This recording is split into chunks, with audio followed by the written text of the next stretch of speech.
These people don't stop. They don't pause. They don't hesitate before crossing boundaries they have no right to touch, and when they do it, they make sure the sting lingers. Bambi sat across from Kendra and Ashley, trying to keep her composure, while the weight of everything pressing on her chest refused to loosen. What started as a casual sit-down, a little food, some laughter, and chatter about parties and engagements, turned into the kind of moment that shifts an entire family dynamic.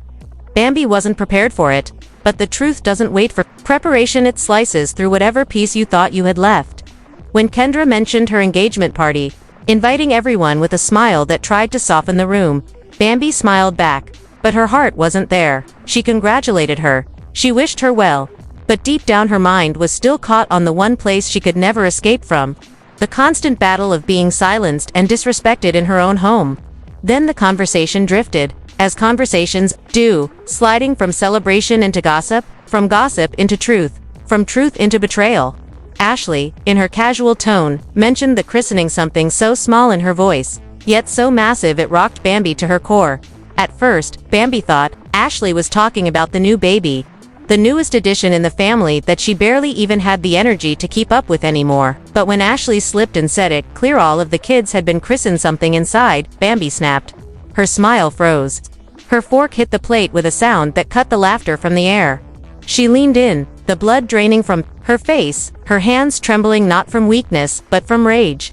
"What did you just say?" she asked, her voice cracking like a whip in the silence. The words echoed in her mind.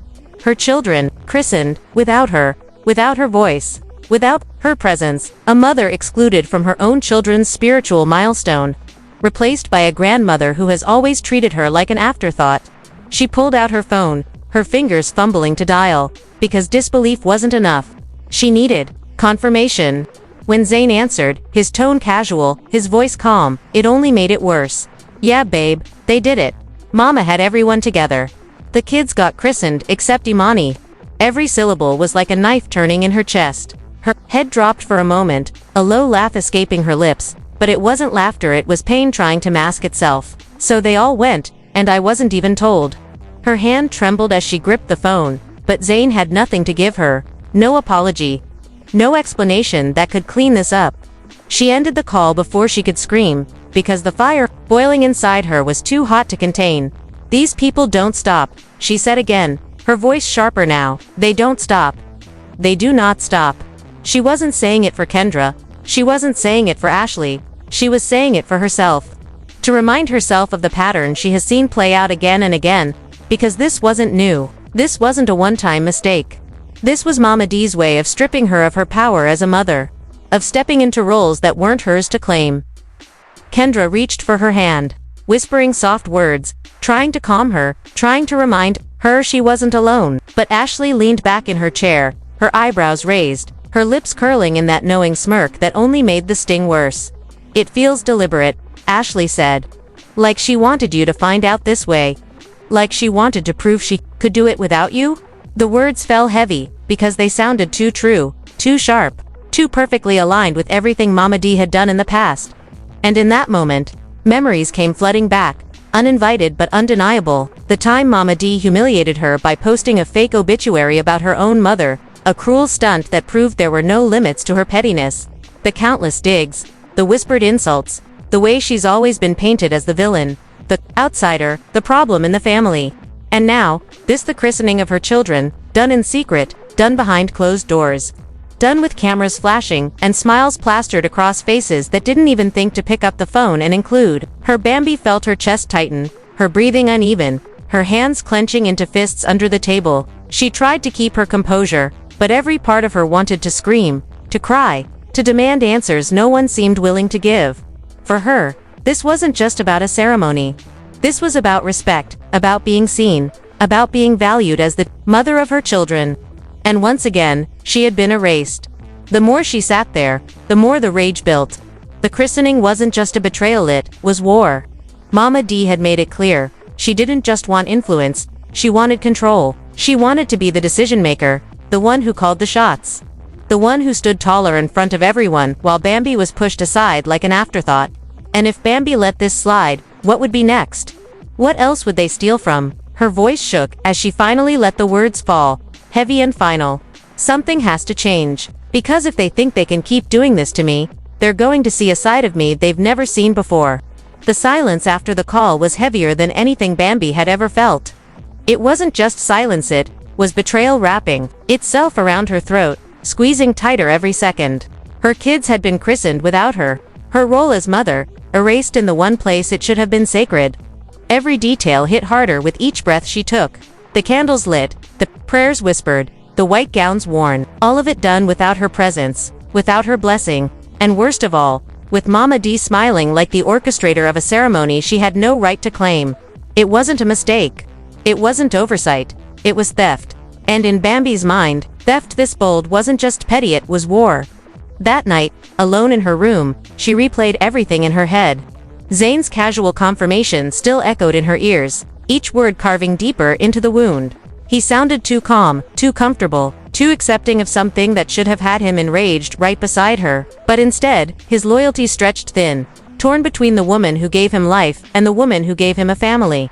The fracture in his loyalty was becoming too obvious, and Bambi couldn't ignore it anymore. She had spent years believing love would shield her. But love without boundaries was just another weapon waiting to be turned against her. By morning, the whispers had already spread. Social media wasn't kind, and once fans got wind of the christening, the narrative flipped fast. Some blogs painted mamadee as a doting grandmother stepping up where Bambi supposedly fell short. Others called it exactly what it was, a direct slap in the face, a deliberate move to humiliate and undermine her. Fans flooded comments, tagging VH1, demanding answers, calling it messy, toxic, and proof that this family would never respect Bambi no matter how hard she tried. And while the outside world debated, inside the house the tension thickened. Ashley, who had already been running her mouth too loosely, doubled down with her messy little revelation. She sat there, smirking, telling anyone who would listen that she had been in contact with Zane's biological family. She said it casually, like she was just doing it out of curiosity, but the weight of it wasn't lost on anyone. For Bambi, it felt like betrayal stacked on betrayal.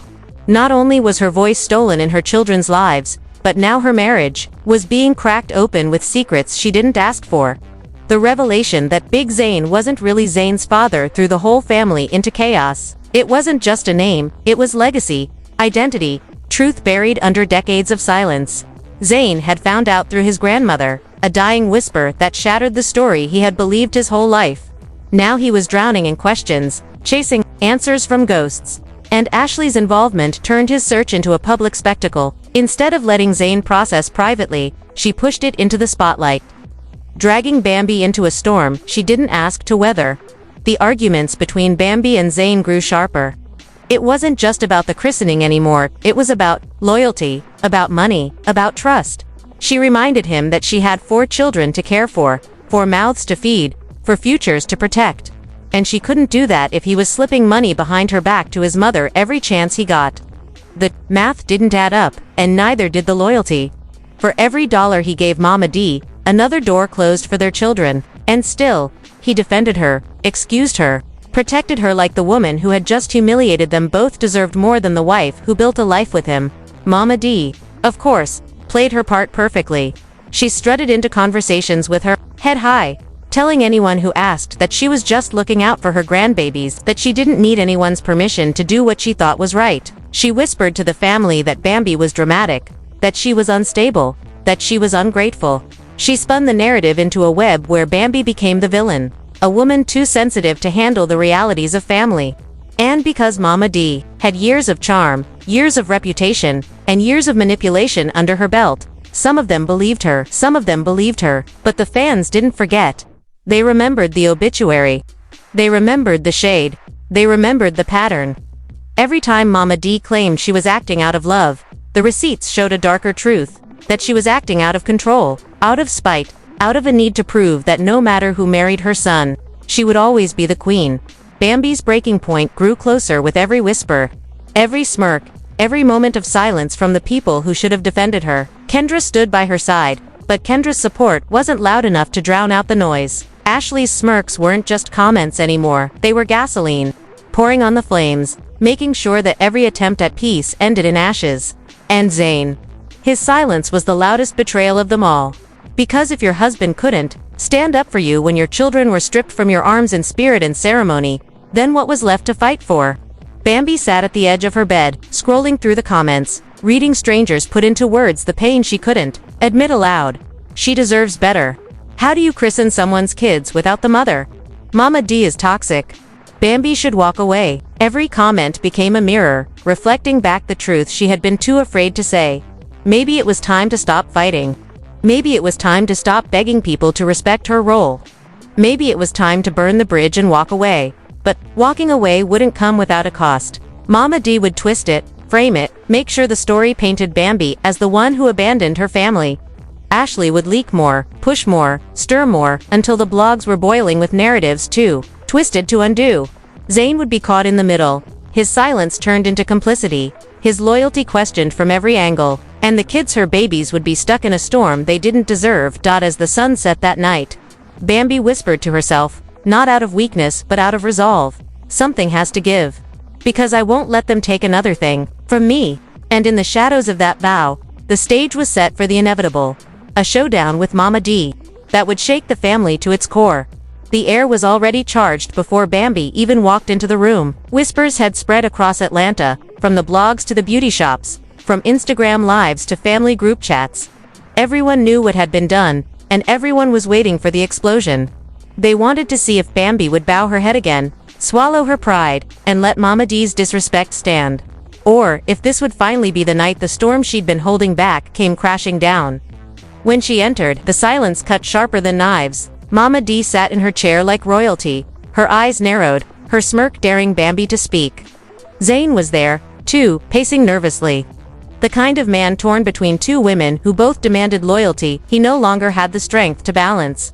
Ashley lingered in the background, her presence a reminder of the chaos she'd stirred, while Kendra stood by quietly, ready to catch the pieces when they shattered. Bambi didn't waste time. Her voice cut through the air before anyone else could breathe. So you thought you could christen my children without me? Her tone wasn't raised, but the sharpness in it made every head in the room lift. You thought you could erase me?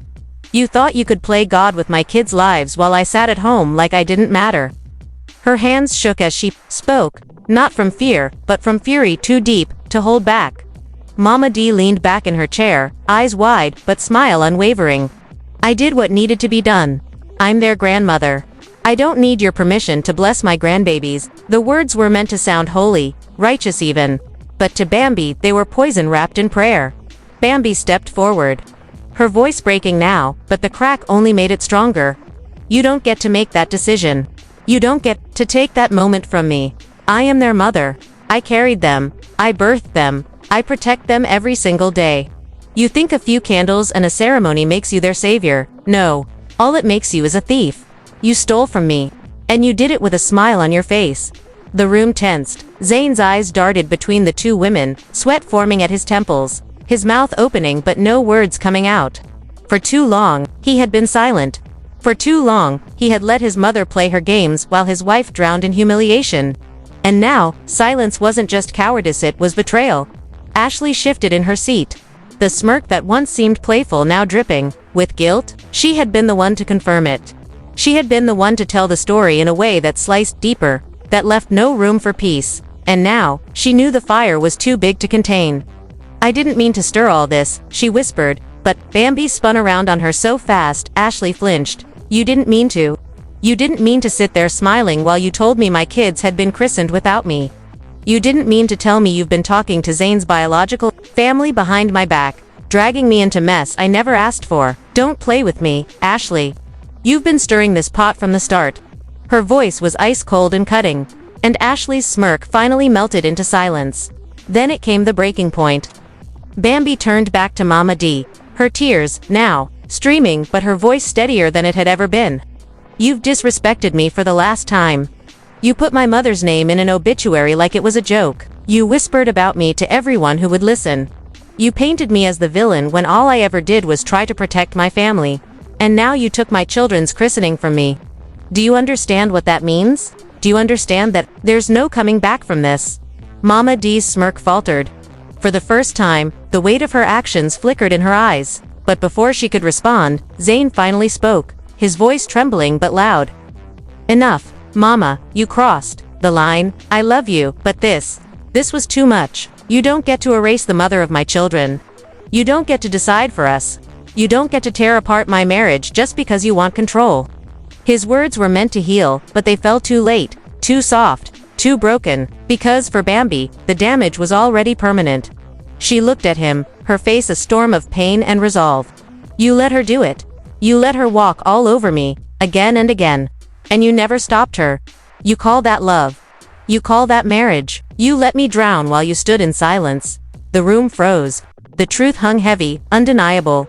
Mamadee's voice cracked as she tried to defend herself. "I was just doing what I thought was right. I just wanted to bless them." But her words sounded hollow, her tone weak. For once, her control slipped. Bambi stepped closer, her eyes locked on her mother-in-law, her voice trembling with power. "No, what you wanted was control. You wanted to prove you could have them without me. But let me make this clear, you will never erase me. I am their mother. And this family will never know peace as long as you keep trying to take what's mine." The silence that followed was suffocating.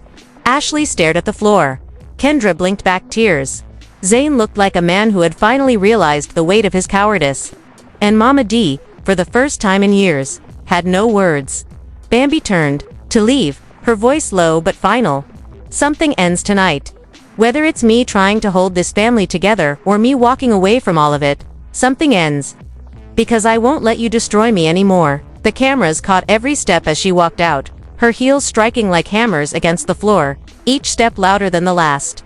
Outside, the world was waiting. Fans were already buzzing, hashtags were already trending, and every blog in Atlanta was sharpening their headlines. Some would paint her as the villain, others as the victim, but one thing was clear: the christening wasn't just a betrayal, it was a declaration of war. And Bambi, for the first time, looked ready to fight back, in ways no one was prepared for.